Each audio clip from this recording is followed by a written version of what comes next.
Sir relative speed क्या होती है? रिलेटिव स्पीड,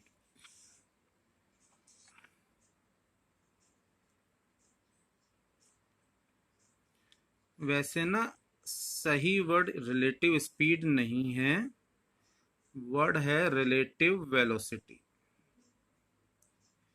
ये हम आगे और डिटेल में लेंगे, न्यूमेरिकल्स भी आते हैं इस टॉपिक पे।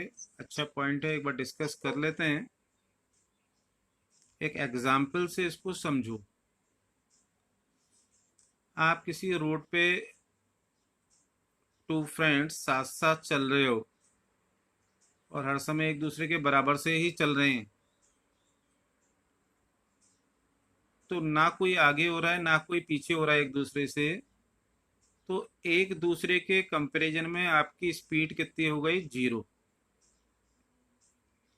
नॉर्मली जब हम स्पीड की बात करते हैं तो वो लेते हैं ग्राउंड के रेस्पेक्ट में, और ग्राउंड रेस्ट पे होता है तो उसकी स्पीड होगी जीरो।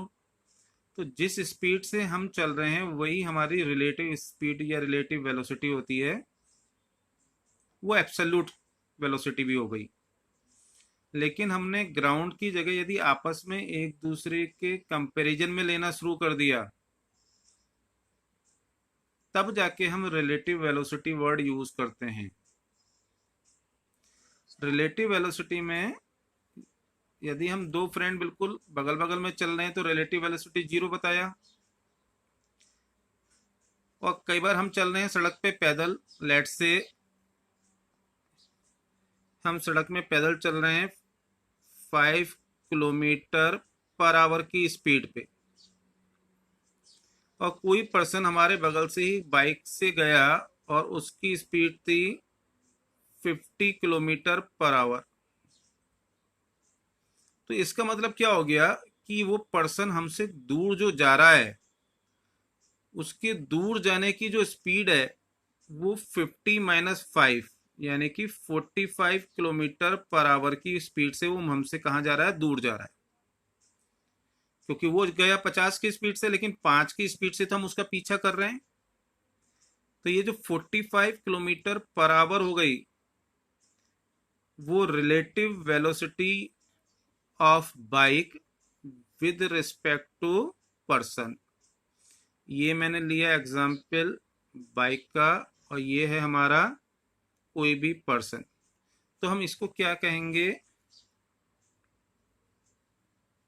रिलेटिव वेलोसिटी, या यहाँ हम डायरेक्शन नहीं कह रहे हैं तो ये स्पीड कहलाएगा फिर। तो relative velocity of bike with respect to, short में हम WRT लिख देते हैं, विद रेस्पेक्ट टू पर्सन। ये हमारी हो जाएगी इस तरीके से। और यदि वो अपोजिट जा रहा है, आप जा रहे हैं 5 की स्पीड से इधर और वो जा रहा है 50 की स्पीड से इधर, तो हमें कोई डिफरेंस कितना हो जाएगा?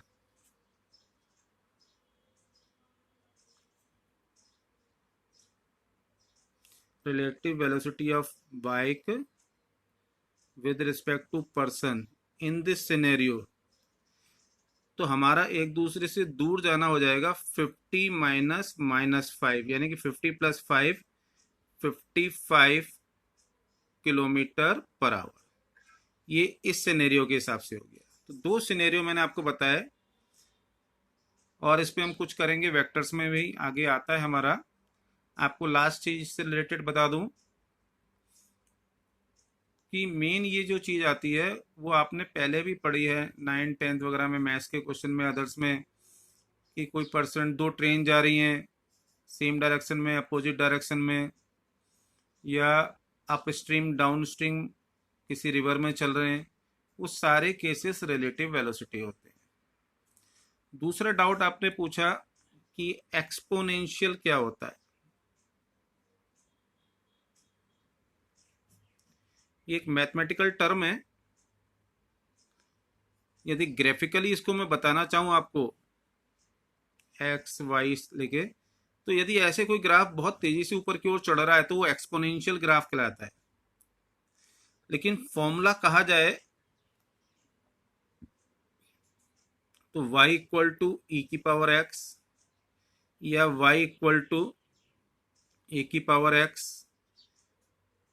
या y इक्वल टू x की पावर n, ये जो बहुत हायर वैल्यूज पे या x के वेरिएबल ऐसे टर्म्स आते हैं, ये सारे ही एक्सपोनेंशियल टर्म्स कहलाते हैं। इसका अलग मीनिंग है, इसका अलग मीनिंग है, इसका अलग मीनिंग है। वो मीनिंग्स अलग अलग सिचुएशन में हम अपने हिसाब से पढ़ते हैं, लेकिन जब भी हम एक्सपोनेंशियल की इन जनरल बात करते हैं तो हम ये वाले फॉर्मूले को प्रेफर करते हैं।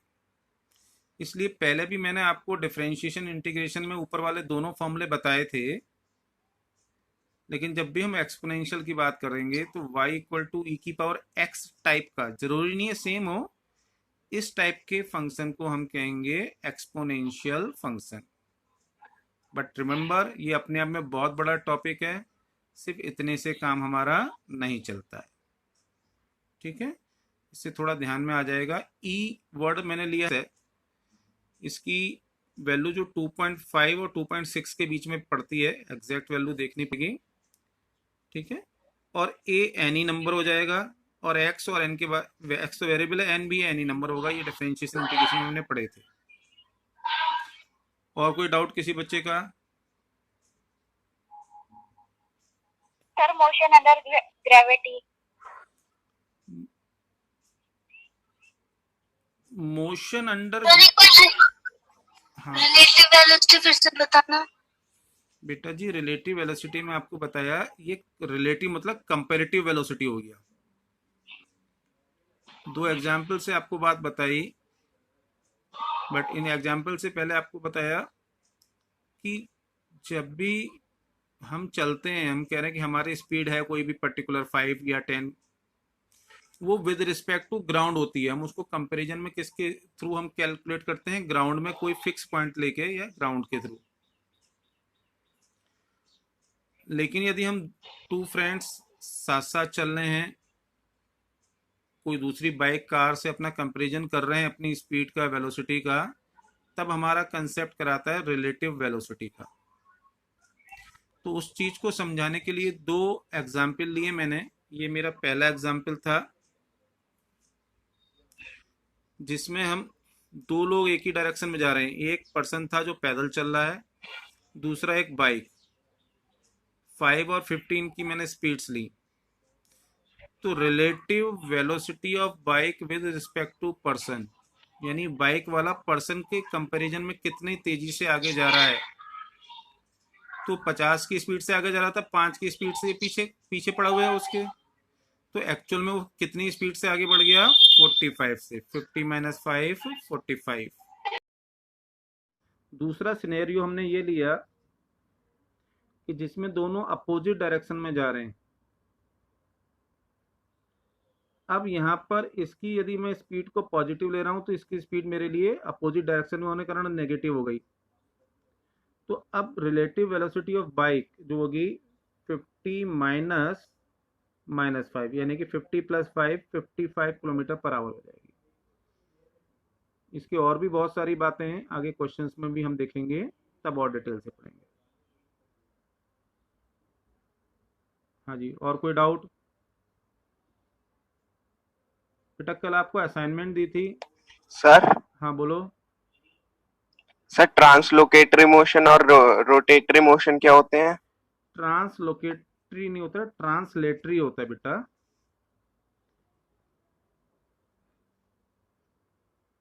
ट्रांसलेटरी मोशन होता है एक, और एक होता है रोटेटरी।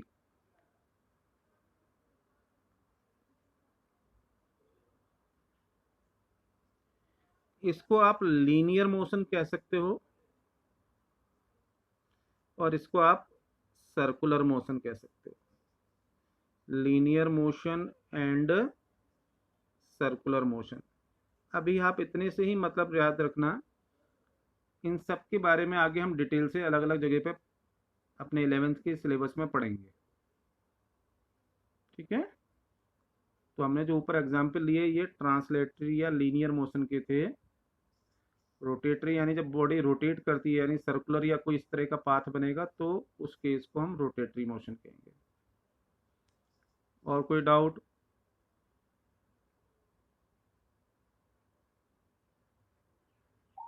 बेटा कल की असाइनमेंट में कितना काम हो गया?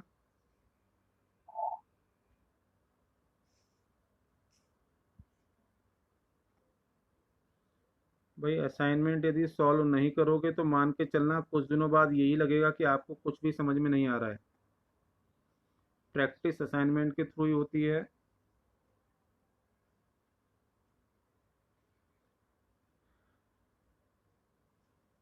और कोई डाउट या आगे बढ़ें?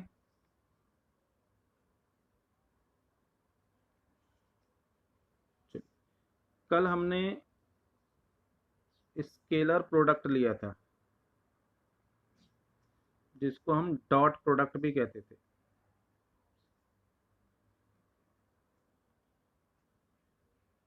आपको पहले भी बताया था वेक्टर के जो ये मेथड्स हैं ये हमारे लिए आगे मैथमेटिकल टूल्स का काम करेंगे, यानी इन मेथड का यूज़ अलग अलग फिजिक्स के कंसेप्ट को समझने के लिए, सॉल्व करने के लिए लिया जाएगा।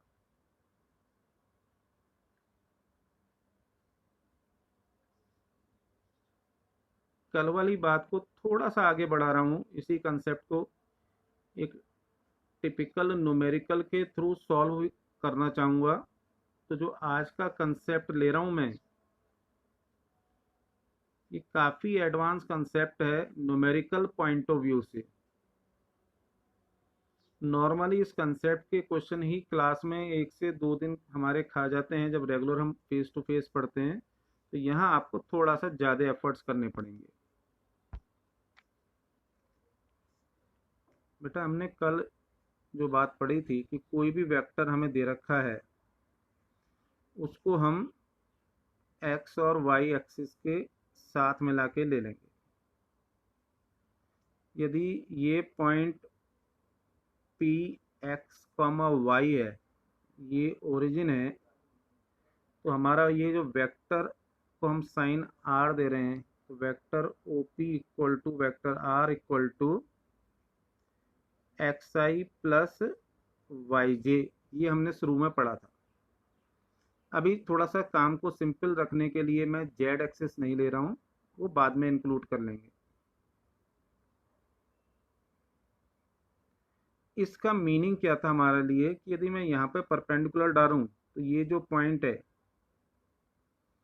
लेट से ए कह दिया, तो ओ ए यदि ये एंगल थीटा है तो ओ ए आर कॉस थीटा को बताता है, एंगल के साथ कॉस कंपोनेंट होता है, और कोऑर्डिनेट के टर्म में कहूँगा तो ये एक्स को भी बताएगा। So this is also equal to X. ऐसे ही हमने पढ़ा था ये ए पी, जिसको मैं इधर यदि मार्क करूं बी, ए पी यानी कि ओ बी, ये आर साइन थीटा यानी कि वाई के इक्वल होगा। एक तो ये दोनों वैल्यूज याद रखेंगे आप, जब जरूरत पड़ेगी तो हम इनको एज ए कोऑर्डिनेट यूज करते हैं। एक्स वाई हमारे कहलाते हैं कार्टेशियन कोऑर्डिनेट, और इनको हम पोलर कोऑर्डिनेट या आर थीटा कोऑर्डिनेट कहते हैं। वर्ड ध्यान रखना, कार्टेशियन कोऑर्डिनेट की बात आएगी तो हम एक्स वाई के फॉर्मेट में कहते हैं, और एक चीज आती है पोलर कोऑर्डिनेट्स,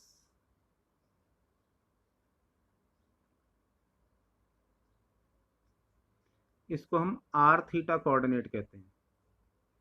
आर डिस्टेंस और थीटा एंगल के टर्म में। बस ये वर्ड्स ध्यान रखना, जब जरूरत पड़ेगी मैं इनका यूज करते रहूंगा, या कहीं पर आपको लिखे मिलेंगे, जैसे आज आपको ये वर्ड ट्रांसलेटरी या रोटेटरी वगैरह लिखे मिले तो हमें अजीब सा लग रहा था, वो नहीं लगना चाहिए। अब मैं थोड़ा सा इनकी ये जो पुरानी बातें पढ़ी थी इसको एक नए सेंस में कह रहा हूँ, और फिर उससे न्यूमेरिकल पे चलेंगे। हियर जो एक्स है हमारा, जिसकी वैल्यू आर कॉस थीटा, जो भी हमें सुटेबल होगी वो वैल्यू उस तरीके से ले लेंगे, इस projection of vector R along x axis. ये गौर से समझो बात को, हम x या OA या r cos थीटा जो भी नाम देना चाहें वो वैल्यू के सेंस में रहेगा। It is known as projection of vector r along x axis. Similarly y के लिए हो जाएगा y equal to r sin theta is projection of vector r along y axis. Simple सी बात है। तो हमें यदि कहा जाए ऐसा कुछ देके कि x एक्सिस के अलोंग प्रोजेक्शन निकालो, तो हम बड़े आसानी से कह सकते हैं। प्रॉब्लम कहां पर आएगी कि आपसे ये कहा जाए कि इसका कंपोनेंट या प्रोजेक्शन किसी दूसरे वेक्टर के अलोंग निकालें। वेक्टर दो ले रहा हूं मैं, एक वेक्टर है ये ए वेक्टर, इसका कंपोनेंट निकालना है किसी दूसरे वेक्टर बी के अलोंग, इन दोनों के बीच का एंगल है हमारा थीटा। आपसे कह रहा है find component of A, component भी वर्ड आ सकता है और प्रोजेक्शन वर्ड भी आ सकता है, ध्यान देना, ऑफ ए अलोंग बी। तो ये कैसे करेंगे, इस पे काफी न्यूमेरिकल्स भी आते हैं। तो बेटा ये माना ओ पॉइंट है, ये पी पॉइंट है, मैं ऊपर वाले डायग्राम के अकॉर्डेंस में बनाने की कोशिश करूं तो इसका प्रोजेक्शन क्या होगा, ये मैंने एक परपेंडिकुलर मार्क कर दिया नॉर्मल एन, तो ये वैल्यू कितने के इक्वल हो जाएगी, ओ एन के इक्वल होगी नहीं होगी ये वाली वैल्यू। हमसे कह रहा है कि ओ एन को कैलकुलेट करके बताओ।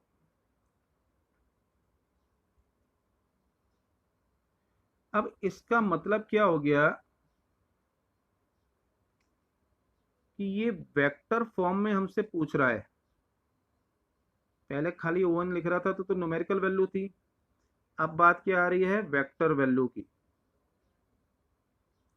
तो इसका मतलब क्या हो गया, ओ एन मैग्नीट्यूड की बात आ रही है और साथ में unit vector B.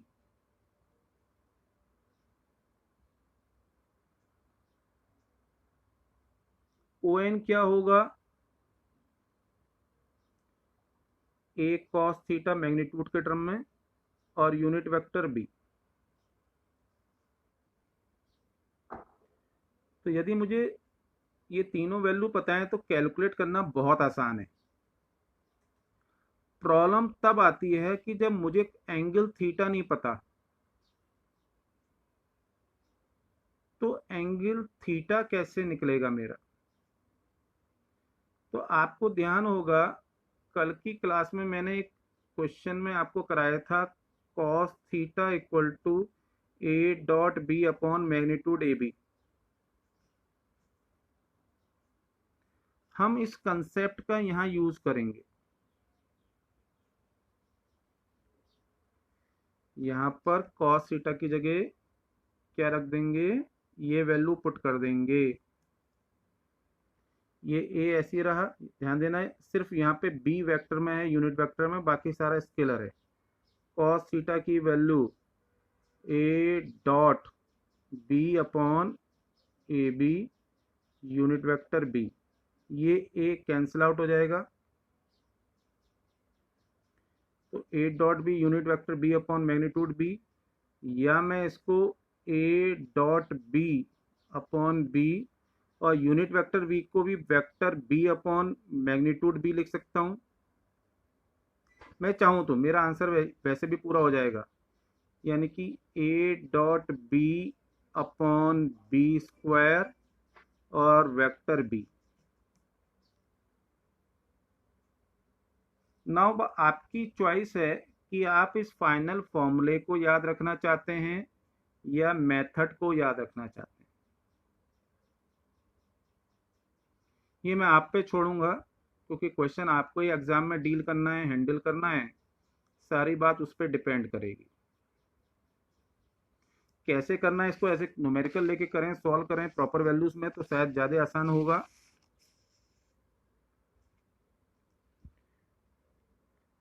Find projection of vector 2i plus 3j minus k, here मैं k को भी इंक्लूड कर रहा हूँ, along the vector i plus j plus k। ये मेरा क्वेश्चन हो गया। अब मैं पिछले डायग्राम के अकॉर्डेंस में चलूं तो एक वेक्टर ए था, एक वेक्टर बी था, और मेरा ये कंपोनेंट आ रहा था ओ एन मुझे निकालना है। तो हेयर यदि पिछले से कंपेयर करके चलें, जिसका जिसके अलोंग निकालना है, ये आपके दिमाग में रहना चाहिए, नहीं तो ए और बी का कंफ्यूजन हो जाएगा, गलती हो जाएगी। हेयर ए होगा मेरा ये वाला वेक्टर जिसका प्रोजेक्शन निकालना है, 2i plus 3j minus k and b equal to i plus j plus k।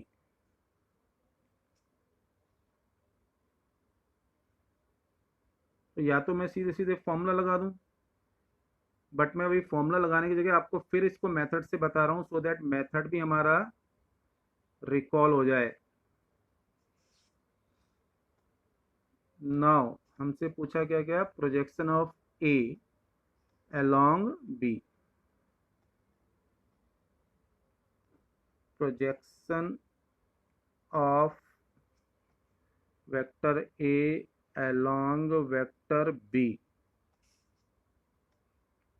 इसको आप ऐसे समझ सकते हो कि मैग्नीट्यूड ए का होगा और डायरेक्शन बी की होगी, लेकिन मैग्नीट्यूड ए का कहाँ पर लेना है, along बी लेना है। सबस्क्रिप्ट में मैं बी की तरह लिख रहा हूँ थोड़ा अलग तरीके से, यानी कि ये हो जाएगा एंगल थीटा मानू तो ये वैल्यू कहलाएगी ए कॉस थीटा और यूनिट वेक्टर बी। अब अगेन मुझे थीटा एंगल पता नहीं है, तो या तो मैं पिछला मेथड यूज करूं, या मैं इस बार थोड़ा अलग तरीके से इसको लिख के बता रहा हूं। आप a into 1 into cos theta, आपको फाइनली फॉर्मूला ही यूज करना है, और 1 को मैं a यूनिट वेक्टर b का मैग्नीट्यूड लिख रहा हूं। किसी भी यूनिट वेक्टर का मैग्नीट्यूड कितना होता है, 1। ये मैंने अपनी तरफ से मान लिया। तो a dot unit vector b unit vector b, मैं पिछले ही फॉर्मूले को ऐसे भी लिख सकता हूं जिसमें मैंने नीचे बी स्क्वायर करा था ना। यदि इस बी स्क्वायर को मैं इन दोनों वेक्टर पे अलग अलग लगाऊं तो मेरे ये दोनों यूनिट वेक्टर ही हैं। अब मेरी चॉइस यहां पर ऐसे भी हो गई और ऐसे भी हो गई। अब आप चाहो तो पहले यूनिट वेक्टर बी निकाल के डॉट प्रोडक्ट कर दो, या वेक्टर बी के थ्रू करना चाहते हो, आपकी चॉइस। मैं दूसरे तरीके से भी लिख के बता रहा हूं, सिर्फ ये समझाने के लिए इतना काम कर रहे हैं। Vector B upon magnitude B, vector B upon magnitude B, यानी कि ये कितना हो गया, A dot B vector B upon B square. तो हमें क्या करना पड़ेगा, अब हमें क्या करना पड़ेगा, डॉट प्रोडक्ट भी निकालना है और वेक्टर बी का मैग्नीट्यूड भी निकालना है। So therefore magnitude of vector B that is simply B. तो हमारा वेक्टर बी कितना है, आई प्लस जे प्लस के। आप चाहो तो इसको ऐसे भी लिख सकते हो, लेकिन इसकी वैल्यू कितनी रहनी है, under root 1 square plus 1 square plus 1 square, यानी कि अंडरूट 3। ये कैसे लिखा, तो आपको ध्यान होना चाहिए, R equal to X I plus Y plus Z के का हमने under root X square plus Y square plus Z square magnitude निकाला था। ये सब पुरानी बातें हैं, लेकिन समझ में तभी आएंगी जब हमने पिछली चीज़ों को ढंग से पढ़ा है, रिवाइज करा है। यदि हमने वो नहीं करा तो ये वाला क्वेश्चन आपको बहुत बहुत टफ लगेगा, ये शुरू में बता चुका हूँ। तो नाउ प्रोजेक्शन पे आ जाएं, बट बिफोर दैट हम ए डॉट बी भी अलग से कैलकुलेट कर लें तो हमारे लिए ज़्यादा आसान होगा। नाउ ए डॉट बी, ए की वैल्यू थी हमारी 2i प्लस 3j माइनस के, 2i प्लस 3j माइनस के dot i plus j plus के। तो अब इनका डॉट प्रोडक्ट कौन सा फॉर्मूला लगेगा, अगेन ध्यान करना है, कल पढ़ा था हमने a1 b1 plus a2 b2 plus a3 b3 वाला। ये प्रोडक्ट जो है 2 3 माइनस 1, ये a1 a2 a3 है, 1 1 1 हमारे हो गए b1 b2 b3, a1 2 b1 1, a2 3 b2 1, a3 minus 1 ये 1। तो 2 और 3 5 और माइनस का 1 बचा 4। So therefore projection of A along B, this is equal to जो हमने ऊपर निकाला था, A dot B vector B upon B square. A dot B की वैल्यू आई 4, वेक्टर बी एस सच आएगा I plus J plus K, और B square, B की वैल्यू आई √3, तो √3 का स्क्वायर 3, ये हमारा हो गया आंसर। अब ध्यान देना, यहाँ मैं 4 के साथ कोई भी साइन लगाऊं फर्क नहीं पड़ेगा मल्टीप्लाई का, या नहीं भी लगाऊं, क्योंकि ये स्केलर और ये वेक्टर है। डॉट या क्रॉस के साइन की जो हमने बात करी थी वो सिर्फ और सिर्फ तब वैलिड है जब दो वेक्टर हो। तो ये हमारा इस क्वेश्चन का आंसर हो गया। जरा गौर से समझिए इस क्वेश्चन को और मुझे बताइए क्या डाउट्स आ रहे हैं।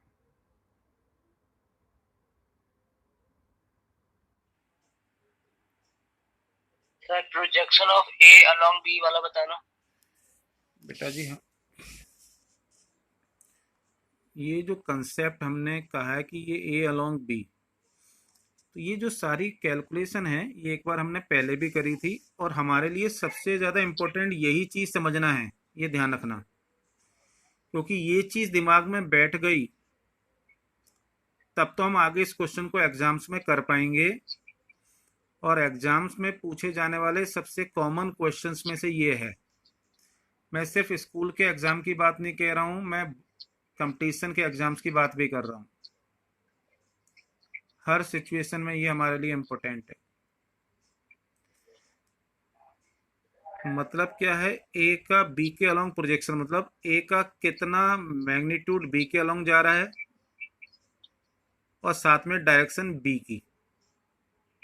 तो बी की डायरेक्शन ली हमने यूनिट वेक्टर बी से, और ए का कंपोनेंट इस तरफ, उसे ए बी से डिनोट कराया, या ए कॉस थीटा के इक्वल होगा वो। तो ए कॉस थीटा बी, ये हमारा जो पूछा गया वो चीज है। अब हमारे सामने प्रॉब्लम आ रही है कॉस थीटा को सिंप्लीफाई करने की। तो कॉस थीटा की वैल्यू पुट करने के मैंने आपको दो मेथड बताए अभी। दोनों से ही एंड रिजल्ट हमारा यही आ रहा है। ये जो करंट मेथड आपके सामने है उसमें हमने एक अपनी तरफ से 1 लिख दिया, 1 को b का मैग्नीट्यूड माना, तो ए बी कॉस थीटा के हिसाब से A dot unit vector B होगा। ध्यान देना ये यूनिट वेक्टर बी है। फिर यूनिट वेक्टर को हमने प्रॉपर वेक्टर में कन्वर्ट करा तो वेक्टर अपॉन मैग्नीट्यूड होगा, बाय डेफिनेशन तो ये आ गया। और दूसरा मेथड आपको मैंने ये बताया था, वही ए कॉस थीटा बी। तो यहाँ कॉस थीटा की वैल्यू हमने ये रख दी थी, A dot B equal to A B cos theta के अकॉर्डेंस में। तो ए तो कैंसिल आउट हो गया था, A dot B upon B यहाँ से बचा, और यूनिट वेक्टर बी को वेक्टर बी अपॉन मैग्नीट्यूड लिखा, तो हमारा ये रिजल्ट बन जा रहा है जो दोनों जगह सेम है। उसके बाद में बात आती है कि इसको सॉल्व करना। तो हमने दोनों को अलग अलग सॉल्व करा, मैग्नीट्यूड निकाले, वैल्यूज निकाली और पुट कर दिया फॉर्मूला में। ये हमारा आंसर हो गया।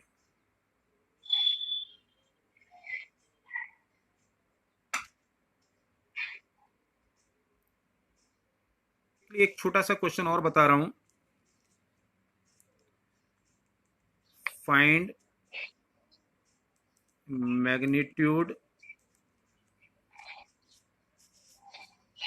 यूनिट वेक्टर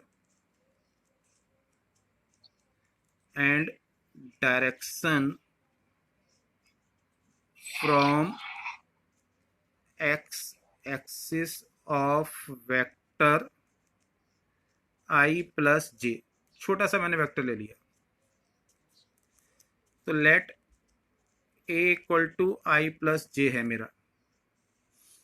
मैग्नीट्यूड सिर्फ रिवाइज कर रहे हैं हम, सब पढ़ी हुई चीजें। मैग्नीट्यूड ऑफ वेक्टर a यानी simple a under root 1 square plus 1 square under root 2 हो जाएगा। वही पुराना formula under root X square plus Y square plus Z square. Unit vector तो वेक्टर ए अपॉन मैग्नीट्यूड तो I plus J upon root 2। Direction from X axis, इन case में direction जब भी निकालना है तो y अपॉन एक्स का फॉर्मूला लगता है। ध्यान देना, यदि दो एक्सिस हैं x और y, दोनों की वैल्यू 1 और 1 है, इन दोनों को, ये y हो गया j का मल्टीपल और x होगा i का मल्टीपल, तो 1। तो इसका मतलब क्या हो जाएगा, थीटा इक्वल टू 45 डिग्री। यानी ये वेक्टर x और y एक्सिस की बात करूं तो ये वेक्टर मेरा i प्लस जे होगा, जिसका ये angle theta equal to 45 degree है। समझिए इसे।